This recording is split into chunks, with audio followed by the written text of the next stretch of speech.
Okay, let's dive right in. We're about to explore some ideas that, well, they might feel a little counterintuitive. They pretty much challenge everything we've been taught about stress, busyness, and that constant nagging search for peace. This is a journey into some really simple but powerful truths that could totally change how you experience your life. So let's start with a big question, one that gets right to the heart of our modern lives. Is your busyness a badge of honor, or is it actually a trap? I mean, we all do it, right? We wear how busy we are as proof that we're important. But what if it's the very thing keeping us from what we're really looking for?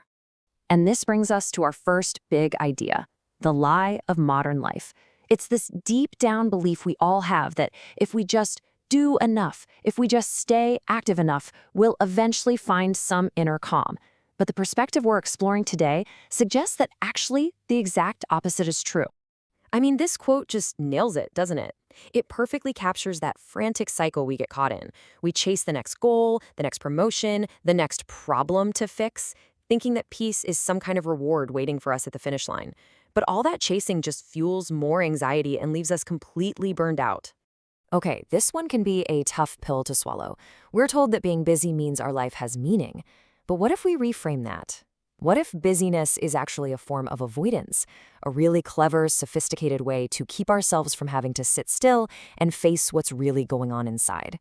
All right, so if that constant running around doesn't work, what's the alternative? Well, that brings us to a radical inner shift. And the really crucial part here is that this is not about escaping your life. You don't have to quit your job or run off to a monastery. The change happens right here, right where you are. And just look at the difference here. The old way of thinking puts all this pressure on the world to make you happy. This vacation will fix me. This new relationship will complete me. But the new mindset, it flips that completely. It's about realizing that peace and happiness are something you bring to the world, not something you get from it. Think about it for a second. The world is always changing, always in flux. So how could it possibly give you something permanent, like peace? The real insight here is that you can be in the exact same job with the same family, but your experience of it can be completely different once you drop that hidden agenda that life has to complete you.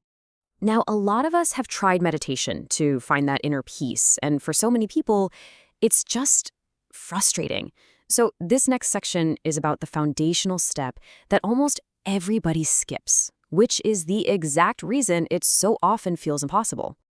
Come on, you've been there, right? Someone tells you, just close your eyes and focus on your breath. But your body starts fidgeting, your mind is a total zoo, and after about 2 minutes, you're thinking, this is pointless. Meditation just isn't for me. Well, the problem isn't you. It's the incomplete instructions. You see, the real first step isn't mental at all. It's physical. It's about consciously setting up a stable place, a correct position, and a grounded posture. It's like you wouldn't try to hang pictures on the walls of a house before you've built a solid foundation, would you? It's the same thing. This quote just makes the connection so clear and powerful. We often treat our minds and bodies like they're two separate things, but they're completely linked. If your body is restless and distracted, your mind is going to be too. Ground the body first, and you create the perfect conditions for a focused mind to naturally show up. Okay, so with that stable, physical foundation in place, now we can turn to the mind. And this is another one of those game-changing insights, tackling the powerful myth that we are the nonstop chatter in our own heads. So here's the key distinction to grasp. There's the thought or the feeling, let's call that the known, and then there's the part of you that is aware of it, let's call that the knower. They're not the same thing. This knower is what we can call the observer. This is such a great metaphor. Think of your thoughts and feelings as trains, just coming and going at a busy station.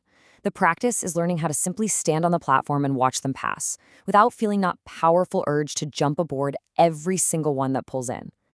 And this is where it becomes incredibly practical in your day-to-day life. The moment you can just recognize a thought as a thought, like, oh, there's a thought of anxiety, you create space. You break that automatic identification. You see that you aren't the anxiety. You are the one who is aware of the anxiety. And how quickly can this shift happen? It's not some long, drawn-out process that takes years. The insight is that once you truly see that difference between you and the thought, that disidentification, that feeling of freedom, it can happen in less than a millisecond. It is an instant release from the grip of that thought. So where does all of this actually lead? I mean, this isn't just some abstract philosophy. Let's look at the real-world changes that people experience when they start to refine their awareness instead of just refining their busyness. The shift that people feel is honestly profound.